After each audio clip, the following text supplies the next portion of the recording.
Jepang. Aduh. Nah, kita akan membahas tentang pendudukan Jepang di Indonesia. Nah, mengenai pendudukan Jepang di Indonesia, sebelum ke pendudukan Jepangnya, yang terlintas dalam pikiran kalian mengenai Jepang, apa sih pikirkan mengenai Jepang? Piala Dunia, Bu. Piala Dunia, gimana dengan Piala Dunia, Andi? Kalah ini sama Kroasia. Wah, sih, kayaknya ini idolanya Andi, Piala Dunia, Ya. negara Jepang. Ya. Kalah di babak berapa? Kalahnya Andi? Di babak penyisihan. Di babak penyisihan. Kalian lihat untuk gambar berikutnya. Dan di sini ada gambar bendera. Ada yang tahu ini bendera mana? Belanda. Apa yang kalian pikirkan mengenai Belanda? Boleh Desi? Belanda itu keduanya merupakan negara yang menjajah Indonesia. Belanda menjajah Indonesia selama 3,5 abad. Lama banget ya pastinya. Belanda ini menerapkan selama pendudukan Belanda di Indonesia. Belanda menerapkan politik Bagus. Mengenai Belanda yang mana ini terhubung dengan materi yang kemarin ya, materi tentang kolonialisme dan coba. Ada yang bisa memaknai ini nggak? Boleh, Selvira. kan Bunga Mawar tidak pernah mempropagandakannya, tapi Bunga Mawar sendiri menyebar keharumannya melalui sekitarnya. Jadi kalau menurut saya masih ketika sebuah bunga mawar saja sudah diketahui keharumannya, itu kita tidak perlu mencari tahu gitu. Terus kita tidak perlu mewar-warkan kalau bunga mawar itu harum. Kalau saya itu harum, tapi keharuman bunga mawar sendiri itu bisa dirasakan. Ya. Artinya kelebihan kita itu gak usah di ke semua orang. Tapi mengenai pendudukan Jepang di Indonesia, kita lihat disesuaikan dengan kompetensi dasarnya adalah kompetensi dasar yang 3.5 menganalisis sifat pendudukan Jepang dan respon bangsa Indonesia, kemudian menalar sifat pendudukan Jepang dan respon Indonesia. Kemudian tujuan pembelajaran hari ini, di sini kalian bisa lihat mekanisme pembelajaran hari ini. Mekanisme pembelajaran hari ini ditentukan.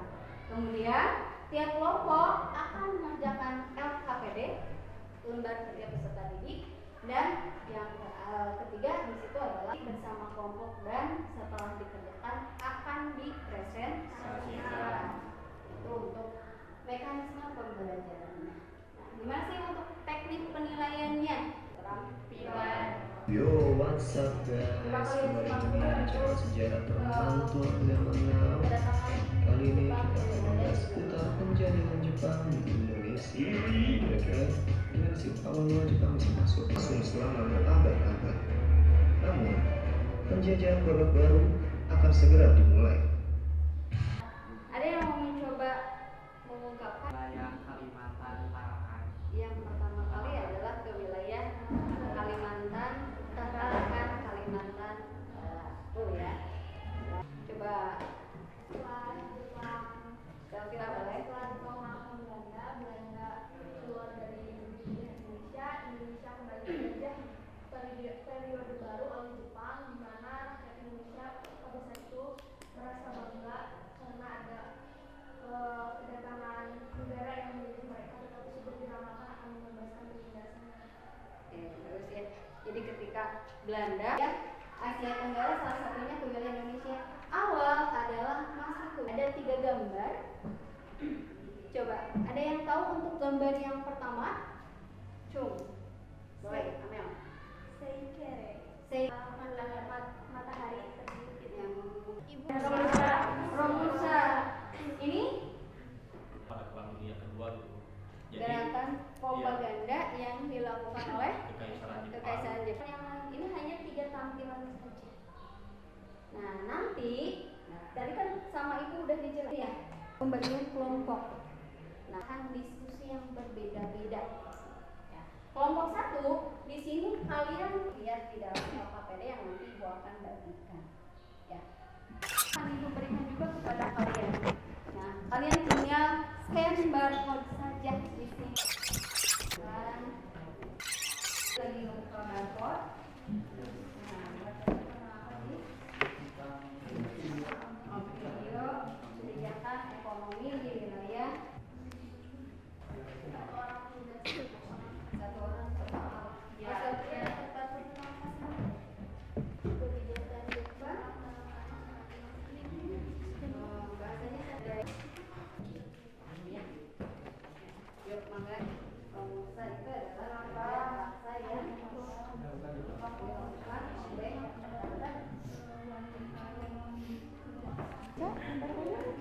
Nah,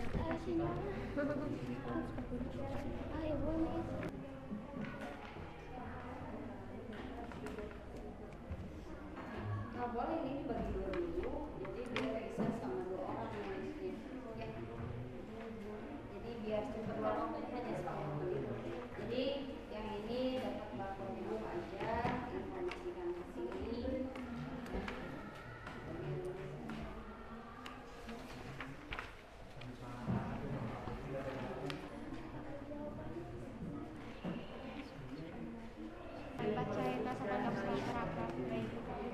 Coba berdiri semuanya. Hilang, boleh ibu minta tolong di sini, di depan. Ya. Oke, siap untuk ice breaking? Siap. Kalau siap, ikuti ibu. Ini, tangannya seperti ini. Ya. Tangannya seperti ini. Kemudian kalian putar searah jarum jam. Kemana searah jarum jam? Ke kanan, coba. Nah, cepat, lambat, cepat, cepat, pegang dagu. Ada yang konsentrasi. Dagu mana dagu? Dagu mana dagu? Ada yang masih ngikutin ibu, ada juga yang pegang ini. Gimana sama kayak gini? Pasti aku udah di dia ngobrolnya. Cepat, cepat. Ada yang salah? Ada yang nggak punya hidung? Oke. Ya. Angga. Oh di sini? Oke.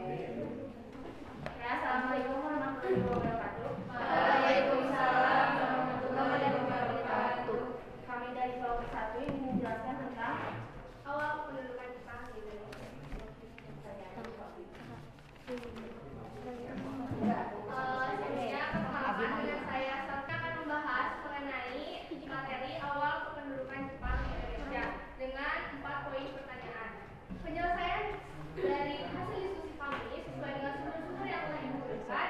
Yang pertama, Jepang mau menduduki Indonesia karena ada beberapa faktor. Yang pertama, karena adanya kebijakan imperialisme dari Jepang.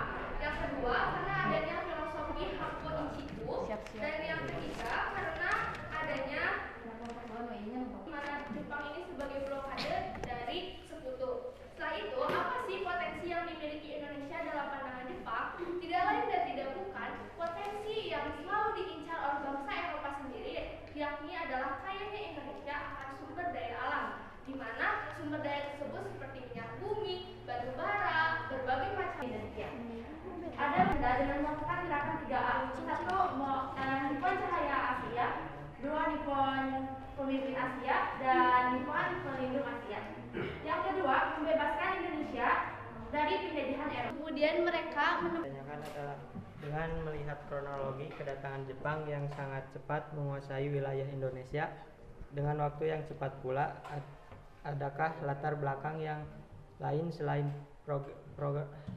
propaganda yang dilakukan oleh Jepang, kepercayaan masyarakat dengan ramalan Jayabaya yang percaya bahwa akan datang seorang yang bertubuh kecil yang dianggap bisa menyelamatkan masyarakat dari belenggu penjajahan Belanda. Pertanyaan yang bagus ya, yakni di Cikajang. Orang yang tinggal di kota Garut membuka usaha toko Tokyo atau sekarang ditempati toko Cahaya Baru di Jalan Jawabannya adalah karena konsep ekonomi perang, artinya semua kekuatan ekonomi di Indonesia digali untuk menopang kegiatan perang. Sebelum perang dunia. Apa yang diterapkan sistem autarki dengan cara 1. Meningkatkan produksi bahan pangan, 2. Melakukan pengawetan terhadap pertanian dan perkebunan, 3. Memberlakukan tanaman wajib seperti padi, jarak, kapas untuk mendukung perang. Yang keempat, membentuk koperasi dan memanfaatkan Jawa Hokakai untuk membantu mengumpulkan sumber daya alam. Dan yang terakhir, menerapkan kerja paksa. Terima kasih atas jawabannya. Minyak pelicin yang dapat digunakan untuk menjalankan mesin-mesin kendaraan tentara Jepang yang sedang bertempur. Sedangkan daunnya, selain daun marbei, digunakan untuk makanan ulat sutra yang pengolahannya atau penenunannya terdapat di Gedung Malaya di Jalan Melayu di Jalan Samarang. Seperti itu. Aisyah gimana? Jadi